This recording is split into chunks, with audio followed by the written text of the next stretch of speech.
But I want to start tonight with that deadly collapse of the Francis Scott Key Bridge in Baltimore. So 3 hours ago, the NTSB announced recovery efforts will not resume tomorrow in the Patapsco River.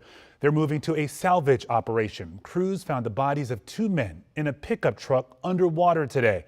They have to move debris out of the way to reach other vehicles they've seen on sonar under that river. Alejandro Hernandez Fuentes was 35 and Dorlian Raniel Castillo Cabrera just 26 years old. They may have been born in other countries, but both called Maryland home. Our Rafael Sanchez Cruz is leading our coverage tonight live from Baltimore, where the community is still trying to make sense of all of this. Rafa.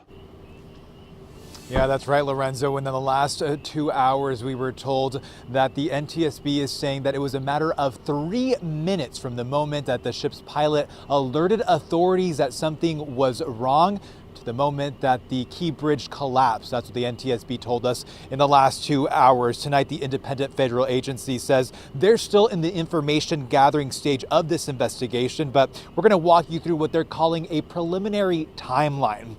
The NTSB says the Dolly cargo ship departed at 12:39 a.m. Tuesday morning. At 1:26 a.m., the ship's pilot made the first call to authorities, warning them that something was wrong. That's when the NTSB says he called for tugboats in the area to assist. About a minute later, at 1:27, the pilot reported via radio that the Dolly had lost all power. And that's when the Maryland Department of Transportation shut down the bridge for traffic. At 1:29, the pilot reported that the Francis Scott Key Bridge had collapsed, according to federal investigators. It's still unclear at what exact moment the ship actually hit the bridge, according to the NTSB.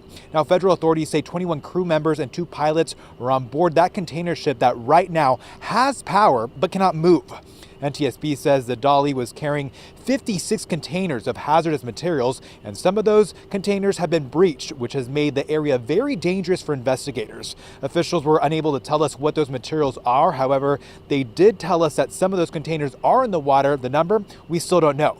But they say some are flammable, and both state and federal authorities have been notified. Today, I asked the chair of the NTSB about reports that there may have been electrical issues, including power outages, prior to the ship's departure. This is what she had to say.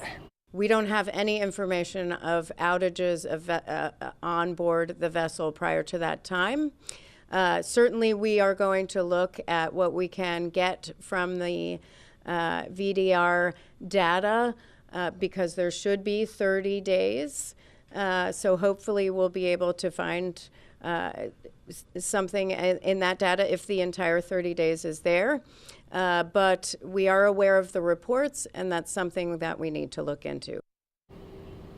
And she mentioned the VDR, that's the Voyage Data Recorder. She says it's a simple system that records a snapshot into what was going on the Dolly. She says a full report of what happened on the cargo ship, as well as the response on the bridge, could take up to 2 years. But she's, of course, not rushing this investigation. Lorenzo?